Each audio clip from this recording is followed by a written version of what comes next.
Assalamualaikum warahmatullahi wabarakatuh. Hai hai hai, perkenalkan saya Nabila. Saya mahasiswa Universitas Syapis Provinsi Papua dengan NPM 20521 007, Prodi Pendidikan Guru Sekolah Dasar Fakultas Keguruan dan Ilmu Pendidikan mahasiswa semester 5. Kali ini kakak akan membahas tentang pengelolaan bahan alam menjadi sebuah karya hias. Sebelum itu, kakak ingin bertanya kepada teman-teman sekalian, apa sih yang dimaksud dengan bahan alam? Nggak tahu, Kak. Bahan alam adalah bahan yang berasal dari alam. Bahan alam sendiri terbagi menjadi dua, ada bahan alam dari tumbuhan dan bahan alam dari hewan. Untuk bahan alam dari tumbuhan, contohnya seperti daun, ranting, bunga, dan biji-bijian. Untuk biji-bijiannya ini, contohnya seperti biji kacang hijau, biji kacang merah, kuaci, biji jagung, dan biji-bijian lainnya. Untuk bahan alam dari hewan, contohnya seperti bulu ayam, cangkang telur, cangkang kerang, dan bahan alam lainnya. Selain bahan alam dari tumbuhan dan bahan alam dari hewan, ada juga bahan alam lainnya, contohnya seperti batu, tanah liat, pasir, dan lain-lain. Jadi ada banyak bahan alam yang bisa kita manfaatkan untuk menjadi sebuah karya hias.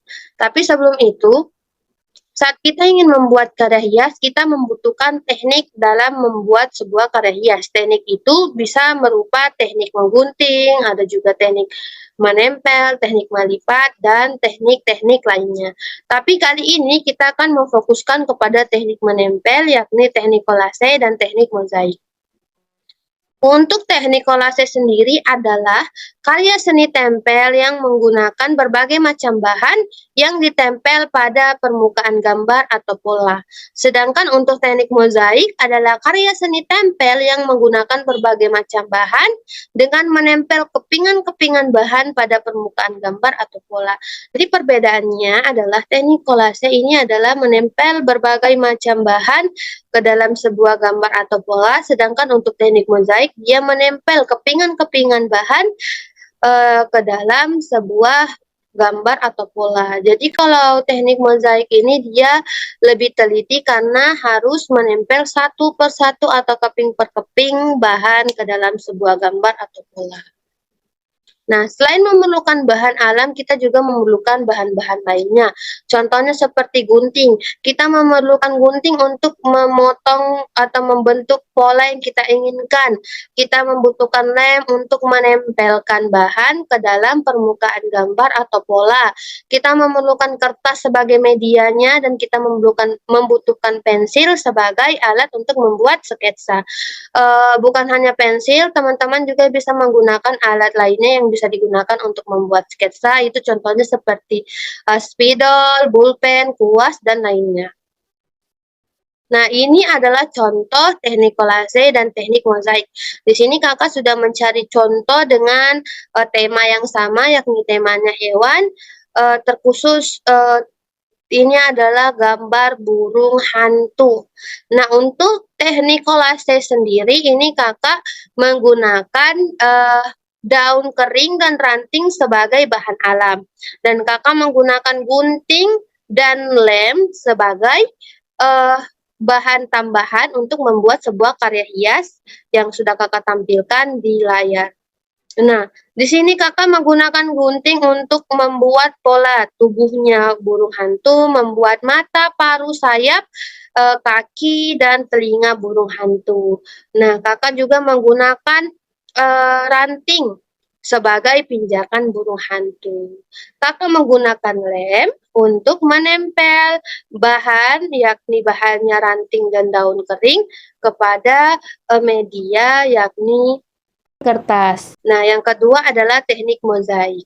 Teknik mozaik di sini kakak tetap menggunakan kertas sebagai media, lem sebagai alat untuk menempelkan kepingan-kepingan biji-bijian yang kakak butuhkan. Tetapi sebelum itu kakak harus membuat polanya dulu dengan menggunakan pensil. Setelah membuat pola, kalian bisa menempel kepingan-kepingan bahan ke dalam sebuah pola atau gambar yang sudah dibuat. Nah, manfaat membuat karya hias. Jadi banyak sekali manfaat yang bisa kalian dapatkan jika kalian sering membuat karya hias.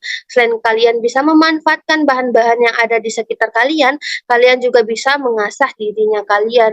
Mengasah diri seperti apa, Kak? Ya, ini Kakak akan jelaskan. Yang pertama adalah kalian bisa meningkatkan kemampuan fungsi motorik, daya pikir, daya serap, emosi, cita rasa keindahan, serta kreativitas teman-teman. Apalagi kalau misalnya teman-teman membuat karya menggunakan teknik mozaik, itu sangat-sangat meningkatkan kemampuan fungsi motoriknya teman-teman. Bukan hanya itu, tapi saat kalian sering membuat karya hias, kalian juga bisa meningkatkan daya pikir, daya serap, emosi, cita rasakan keindahan, serta kreativitas teman-teman. Selain itu, kalian juga bisa mengembangkan rasa percaya dirinya teman-teman. Misalnya, teman-teman membuat sebuah karya hias yang bagus, pasti kalian pede atau percaya diri untuk menampilkannya di depan kelas, di hadapan guru-guru dan teman-teman kalian.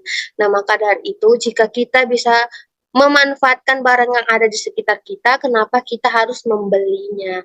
Jadi, teman-teman bisa menggunakan bahan-bahan yang ada di sekitar kalian, maupun bahan alam, bahan non-alam, semuanya bisa digunakan sebagai bahan untuk membuat karya hias jika kita memiliki kreativitas yang tinggi.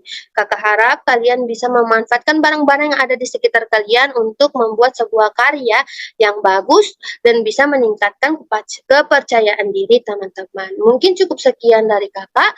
Wabillahi taufiq wal hidayah. Wassalamualaikum warahmatullahi wabarakatuh. Dadah, sampai berjumpa di video selanjutnya.